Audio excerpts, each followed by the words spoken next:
Alright, today we've got a pretty cool treat. I've been rebluing all the metal with this Spanish Mauser. Actually I have a pair of them, but for now we're just starting off with this one. But Chad here is going to try to show us how he refinishes the wood and all the stuff you're going to need, so we're going to move on to that.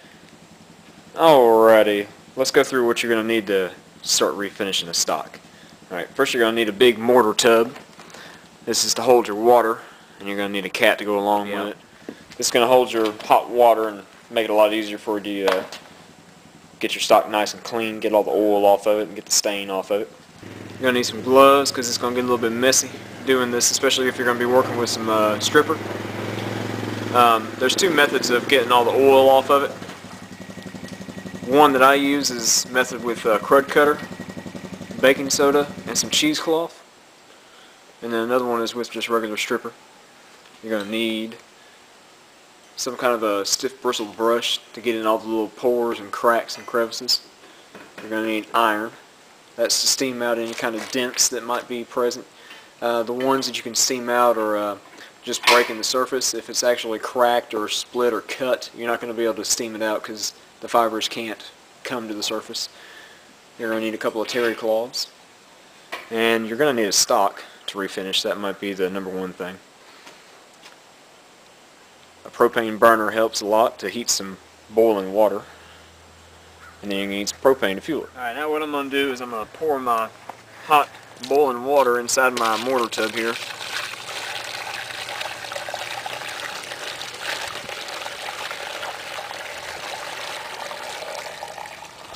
Okay.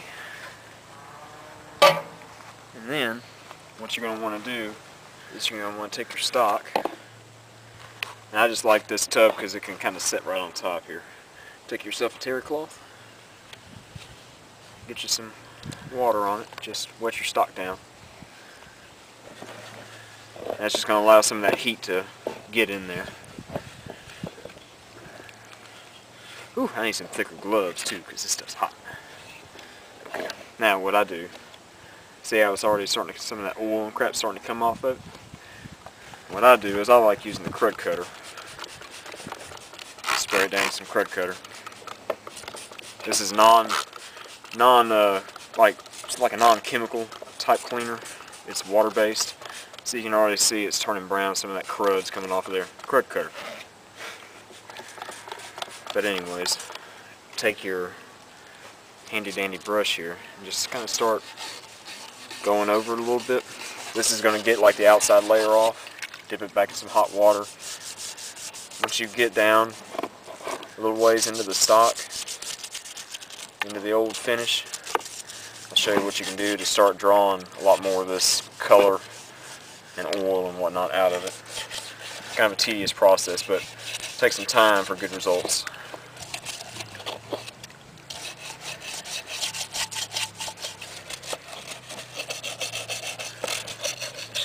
That was looking a lot better already. You hadn't even really got it clean yet. Nope. But we're going to get down to the bare wood. Okay. Now, the question that I guess that I would have is that could you, in theory, just clean a stock like this and leave the existing finish? You could.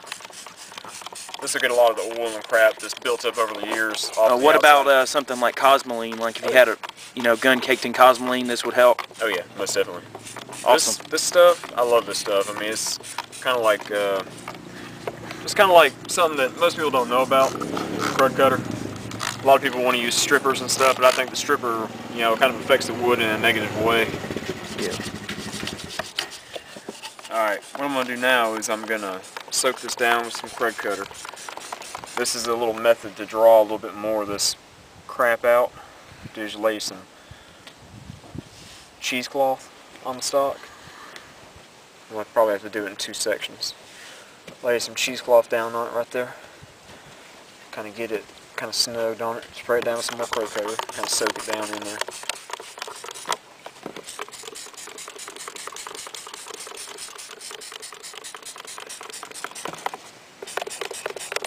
Running low? No. Just holding it at this angle. Okay. Now, get yourself a little bit of hot water. Now, just kind of put a little bit of that on there.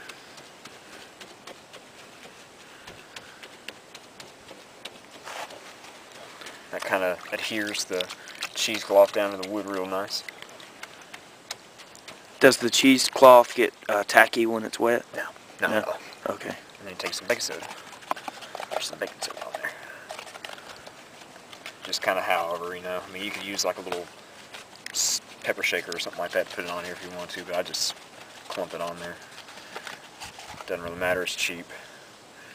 Just kind of rub it on in there like that. Good old thick layer of it.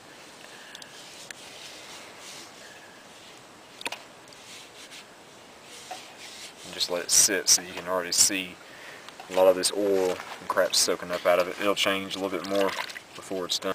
See how it's drawing a little bit more of this crap out? Just the oil. A little bit of brown tint to it, you know. You can tell it's drawing out. It's kind of a tedious process, but it'll leave the wood more of like a natural condition. Do it up in the front here too. So what you want to do is probably just repeat this process a few times. That way it'll get a lot of that crap out of the stock, and it draws some of the stain out. You know, that's what you're going for, is get some of that old stain out, then you sand it back down, and then you start refinishing it and whatnot. But you know, if you got any dents in there, you're going to want to steam them out. We'll go over that in just a little bit, show you what you can and what you cannot do.